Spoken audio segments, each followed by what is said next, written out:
Great. Do keep those Bibles open, although I will put the verses on the screen so you can see them there too.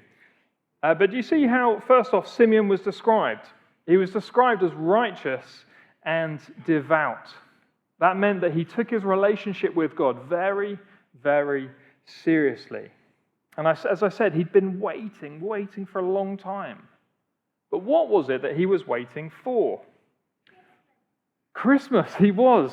But the reason he was waiting for that first Christmas and what that first Christmas brought, he was waiting for the consolation of Israel. Now, consolation, that's a bit of a funny word, one that we don't use that often. Another word for it is comfort. He was waiting for God to comfort the people because God was going to mend his relationship with them. The relationship between the people and God was going to be mended, and he was going to comfort them. And God had promised him, as we said before, that he would not die until he had seen the person who was going to bring about this comfort. He would not die before he saw the person who was going to bring about that salvation, that mending of the relationship. Now, can you imagine God made you that promise? Can you imagine what it would do to your day? Every day, you look at that person. Is it you? Are you the one? Are you the one? Are you the one? Every time, every person he saw. Is this the person who is going to come and save the people and bring this comfort? And then on this particular day, seemed just like any other ordinary day, Simon was told to go to the temple. Did he get a message? Probably not. It wasn't a text message, but God, by his Spirit, led Simeon to the temple. He said, the day is now. The waiting is over. Go to the temple. And can you imagine the excitement that Simeon must have felt? It was finally time. The waiting was over. And he runs into the temple and he knows this is it. And he sees Mary and Joseph and a baby. I found my baby in the creche box upstairs, so apologies for it. But the baby, and he had the baby. And he looked at this baby and he took it in his arms and he said this, looking at the baby Jesus, he said, Lord, now you are letting your servant depart in peace according to your word. He's saying this is it. The relief. God had kept his promise. Simeon was happy to die now because God had kept his promise to him. He was holding the promised one, the one who is going to come and save the people. And then Simeon bursts out in this amazing song or words of praise which describe why it was that the baby had so been worth waiting for. And we're going to see three things about him. The first one is that Jesus is salvation for all. This is why this baby was so worth waiting for, was because, well, this was the one who was going to bring salvation. He was salvation. As he looked at the baby, he was looking at God's salvation. Now, again, salvation is a word we don't use too often. Perhaps the word that we use more commonly is rescue. And we know what a rescue looks like, don't we? Yeah? What is it that a fire engine rescues from, usually? Fire, brilliant, exactly. And what is it that a lifeboat rescues from? Drowning, yeah, the water, exactly. A kind of search and rescue helicopter? Bit harder, that one, isn't it?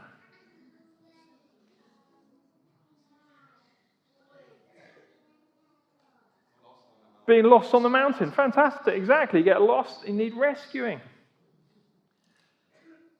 The thing about rescues is that someone needs help. They're in danger and they can't save themselves. They can't get themselves out of it. Think, Simeon, you're looking at a baby. Babies don't rescue anyone. Babies don't carry out rescues. If you are ever in trouble, don't turn to a baby for help. They're not going to get anywhere. But this baby was different. This baby, not that one, this baby had been sent to carry out God's rescue plan. He was the one who was going to bring salvation, rescue for all people. You see, Simeon had been waiting for this rescuer for his own people, God's people, who in those days were the Jews, Israel. But now Simeon knew that this rescuer wasn't just for the people of Israel. No, this was for all peoples. Because all people need a rescue. Now, sometimes it can be hard to remember that we need rescuing. Rescuing from what? But the Bible makes it very clear that we've all got ourselves in trouble with God. We've all, as it were, got ourselves lost from Him, far away from Him. Now, we might not always remember that, but God knows it. We do things our own way. We want to live with ourselves in charge. None of us treat him exactly how he deserves. And so God sent this rescuer, salvation. He sent a baby that would grow up, a baby that would live a perfect life, a baby who would later grow, when he'd grown up, not only would he live a perfect life, but ultimately he would die a criminal's death. And he did so to take that wrongdoing that all of his people had done and pay for the penalty himself in order to rescue us. And this can be true for everyone. This is why he is the salvation for all. He is the only salvation there is. Well, in the next part of our talk, we'll see that the light didn't just shine to show us a word God. The light showed us God himself. Sorry, my phone stopped working. Can I go on to the next slide? So just remember, this is what we saw in part 1. Jesus is the salvation for all. He's the one who brings this rescue. Can I have the next one, please? Secondly, Jesus shows God to us all. Brilliant, my phone's back. Jesus shows God to us all. Because Simeon went on to say this: a light for revelation to the Gentiles and for glory to your people, Israel. This baby was going to, as it were, shine a light, and he was going to show the people God. Now, he's going to show that to his own people, the Israel. But in fact, we see here again, this is a revelation to the Gentiles too. Gentiles are people who aren't Jews. So that's me, and I imagine that's probably most of us in this room. And like in the game where the light shone in the dark place to show what was really there, Jesus does that. Jesus shows us what we can't see without his help. Jesus shows us God. He helps us to understand what God is like. Now, he did this in lots of different ways. Jesus revealed God in the things that he taught during his life. When he grew up, wherever he went, people were amazed by the things that he taught them. He revealed God by doing miracles, by showing how different he was from us. Just one here, he raised a dead person to life to show us his power. He revealed God by the way he lived in absolutely everything he did. He loved people. Indeed, he also got angry with those who were messing with God's precious things. He cared for people who no one else did. Every day of his life, he revealed God's. And ultimately, he revealed God by dying to save and then rising again to rule, to reign and to be in charge of everything. He died on the cross, taking that penalty that we talked about before, and then rose again to show that he had beaten death, that he is still alive, that the rescue is complete, that there's nothing more for us to do. by what he taught, by the miracles he did, by the way he lived, by his death and resurrection, Jesus reveals God to us. Jesus reveals God to us all. Now, a silly question, I know, but does anyone like presents? Yeah, good. Thought so. Okay, could I get three volunteers? Let me just probably come back to you just in case. Yeah, anyone come up? Yeah, anyone who's not been up from over there? Yeah, come and have another go since I sent you back quite quickly. If you get this one right as well, this is again, because this game you're designed to fail. So I think, yeah, come up. The problem with presents is that you don't know what's in them. Okay, you look at them. No, any ideas? Just looking. No, then I go to my go-to shake. That won't get you very far, but shake that one. There you go. All right. Shake. Sometimes a sniff helps. No. Can any of you tell me what is in those things? Sorry? Nothing? Well, there's something in there. Nope. No, not from you. Spray? No, it's not. Good guess, though. Thank you. All right. Is it A container? Needs to be a bit more specific than that. No. Very good. Thank you for your help. Well done.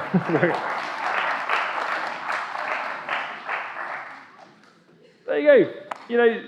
You know there's something in there. You can shake it, you can feel it and squidge it, but you just can't tell what's in there. And that's a little bit like with God. He's there. We can't see him physically with our eyes. We can't see him. But if we were there on earth 2,000 years ago, we would have. Because Jesus revealed God to us all. Now again, we are 2,000 years later, so we can't physically look at him. But as we read about him in the Bible and all those things that he was doing, that he taught, the way he lived, as we read about those things, Jesus shows us God. Jesus is, as it were, the one who opens up the present to show us the wonder and beauty of God. And that is why, again, Jesus is worth waiting for. Because with him, we can see how things really are. We can see the truth. We can see God himself. And so, again, this Christmas, this is why we talk so much about not forgetting about Jesus this Christmas time, or any Christmas time, because we want to learn more about him. You may know the Christmas story already. You may know the things that happened. But as we get to know Jesus more and more, we get to know God himself. But imagine just for a second, again, imagine you got a present this Christmas time that you don't open. You can't open it. And at the end of Christmas time, you put it away, ready for next year. Think about how annoying that would be to not open that present at all. And year after year, you'd get that present out and you'd look at it, but then you wouldn't open it. And it would go away again and again. And as it were, without Jesus, it's a bit like that. Without Jesus, there's no way of knowing God, of finding out the truth about him. Jesus is the one who God sent to reveal himself, to show himself to us all. Again, just a reminder, we've seen that Jesus is is salvation for all, the place where salvation is found, rescue.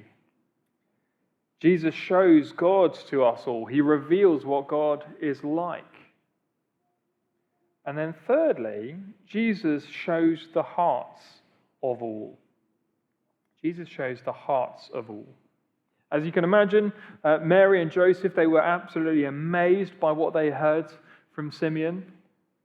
But Simeon had one more thing to say to them. Something they weren't expecting. And it was these things here. And again, it's a little bit complicated, but the key bit I just want us to focus on is down there at the bottom, where it says, so that the thoughts from many hearts may be revealed. What does that mean? Well, this doesn't quite seem quite so cheery, does it? This doesn't seem quite so Christmassy. But Simeon wanted to tell Mary and Joseph what they should expect. That though, yes, Jesus is salvation, and yes, he is God, showing God to us, his life wasn't going to be one of endless cheering and happiness. Wherever Jesus went, the crowds, they followed and they were amazed, and many wanted to be with him. They came to him and they trusted him. But others, in fact, more, they hated him. They plotted against him. They schemed against him.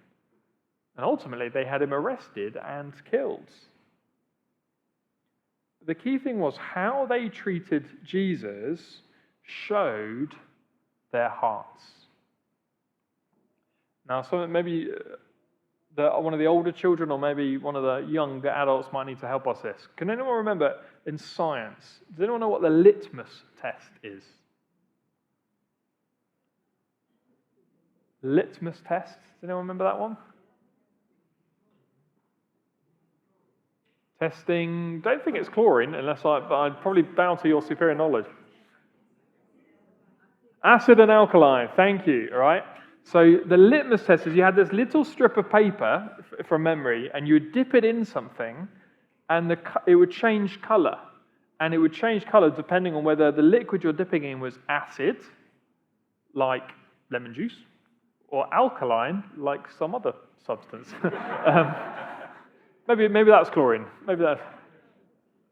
Oh, I think I'm being corrected by a A-level scientist back there, but let's run with that. It was a test. You dipped it in and it would show whether it was one thing or another. And Jesus, again, was a bit like this litmus test. It showed that people's response to Jesus showed whether it was one thing or the other. How they treated Jesus showed their hearts. Whether they trusted him or whether they hated him showed whether they really wanted to be rescued, whether they wanted to be a long way from God. And Simeon knew that for some, Jesus was going to be salvation. He was going to be rescue.